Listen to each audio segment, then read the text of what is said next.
শার্লটের bank of America স্টেডিয়ামে Copa আমেরিকার সেমিফাইনালে উরুগুয়েকে 1-0 গোলে হারিয়ে ফাইনালে উঠেছে 10 জনের কলম্বিয়া।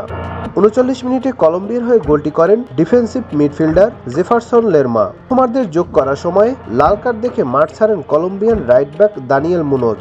আর এ জয়ে 23 বছর পর কোপা আমেরিকার ফাইনালে উঠল টানা 28 ম্যাচ অপরাজিত থাকা কলম্বিয়া।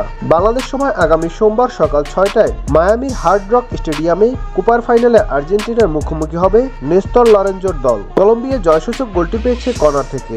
অধিনায়ক হামেস রদ্রিগেজের কর্নার থেকে হেডে গোলটি করেন ক্রিস্টাল প্যালেস সেন্টার ব্যাক লেরমা। 1993 সালে আর্জেন্টিনার পর কোপা আমেরিকার এক আসরে হেডে ন্যূনতম 5 গোল করল কলম্বিয়া। 1993 সালে শিরোপা জয়ের পথে হেড থেকে 6 গোল পেয়েছিল আর্জেন্টিনা। কোপা আমেরিকার চলতি আসরে এ নিয়ে 6টি গোল বানালেন রদ্রিগেজ। 1970 সালে বিশ্বকাপে ব্রাজিলিয়ান কিংবদন্তি পেলের পর লাতিন আমেরিকার প্রথম খেলোয়াড় হিসাবে কোনো বড় টুর্নামেন্টে 6টি গোল বানানোর কীর্তি গড়লেন অ্যাটাকিং মিডফিল্ডার। কোপা আমেরিকার এক আসরে সর্বোচ্চ গোল বানানোর রেকর্ডও এখন রদ্রিগেজের। 2021 কোপায় আর্জেন্টিনাকে শিরোপা জেতানোর পথে 5টি গোল বানিয়েছিলেন লিওনেল মেসি। সেই কীর্তি পেছনে ফেলে এখন নতুন রেকর্ড গড়লেন কলম্বিয়ান তারকা।